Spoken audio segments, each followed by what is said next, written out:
Lakeland Public Television's Common Ground is brought to you by the Minnesota Arts and Cultural Heritage Fund. After the war, I came here. I worked at 20th Avenue West in Duluth, and I didn't like that job, and this was bulletined. And I didn't check the job at all. I just put my name in for it, and that went by seniority. And I received a call that I got it. That was 1945, October 16th, 1945. And I would be 28 years old at that time. And it was one of my first steady jobs that I had on the railroad.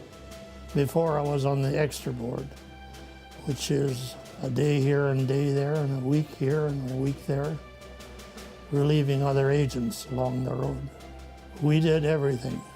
Well, the main thing is railroading.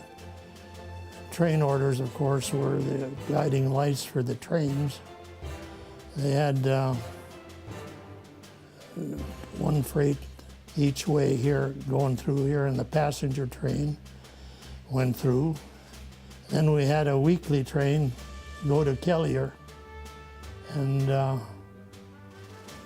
those were mainly to pick up pulpwood loads out of Kelliher. They'd go up there once a week and service that. They called it a turnaround, and there was quite a bit of wood coming out of Kelliher at that time. I was single when I came here. I met my wife here. She was teaching school. I met her in we got married in 1946. So that was the complete story there.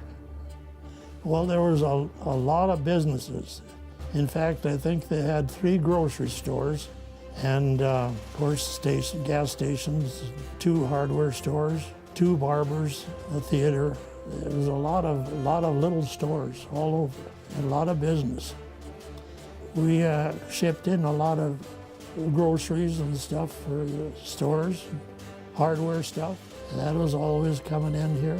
We had a busy little town at that time. We had the section foremans who were not in Blacktip.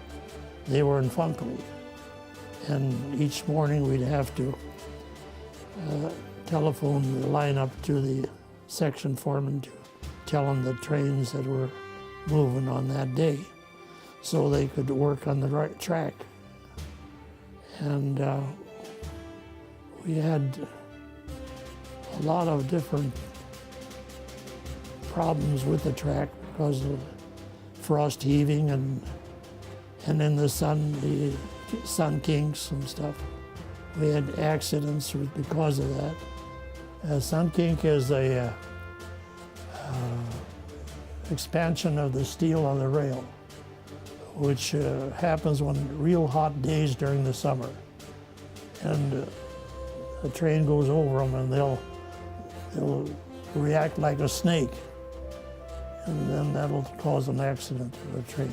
We had one like that happen just south of North Home, and some of the crew people on that train got hurt, and I had to call the ambulance to get him to the doctor, because he was in a caboose, and the caboose, I think, tipped over, and it was quite serious. And of course, you have to get the wrecking crews out to stabilize everything that is working. These keys were used for your switches. When you wanted to go right or left, they had a switch, and that would move the track so that the train would go on. They had to lock those because there was a lot of people that thought, oh, this will be fun. You pull the switch and the train goes the wrong way, you have a head-on collision. And that had happened a couple times. It was very close. And so then they started locking them. They used a padlock like this, only it was smaller. And every switch, of course, had a different key. And so that's the reason they have those, is so that they wouldn't have an accident, because people would actually go out and try and and switch the track, and then you got two trains coming head on. They had what they called hand cars. They were pump cars. You would ride on them and pump them. And one time Black Duck baseball team decided that they were going to take, because they felt the rates were still a little bit too high at 14 cents, you know. So they were going to take the hand car and they were going to go to Bemidji to play a baseball game. Well, by the time they got there, they were so exhausted that, of course, they lost the game. But then it became almost a weekend thing that picnickers would go out and have a picnic. They'd take the hand car and go out into the country when it was a nice day and have a picnic. The caboose. That was where they had all their paperwork, they had their beds, their cots and stuff in there, they had their stove and stuff. And it would get really bad. I mean, it would really get dirty, and it would, of course, there was a lot of like fleas and stuff. And so they found a way to clean that. They decided that what they did is they'd take all their sheets and all their blankets and they'd wire them across the caboose. They'd take all their stationery and all their paper, they'd take that out. They'd open all the cupboard doors, and then they would find the locomotive, which was steam, and they would hook a hose to the caboose, and then they'd put steam in there. But they had to be really careful that they didn't turn it on real fast because it'd blow the windows out. And they said it cooked every bug that was in there. That's how they cleaned it. Well, the Ugly Mugs Club, I think, was started by Trainmaster Minkle. He was in Bemidji.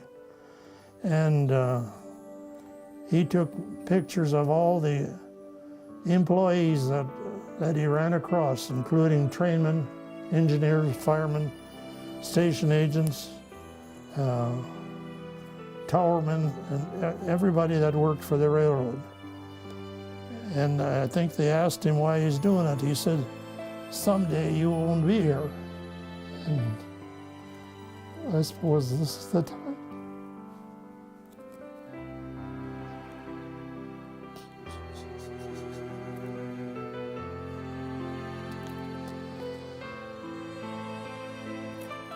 So I don't think there's too many people left.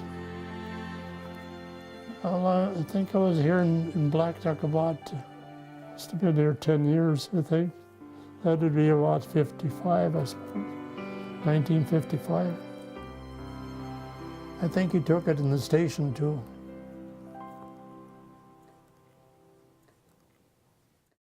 If you enjoyed this segment of Lakeland Public Television's Common Ground, consider making a contribution at lptv.org. If you have segment ideas pertaining to North Central Minnesota, contact us at legacy@lptv.org.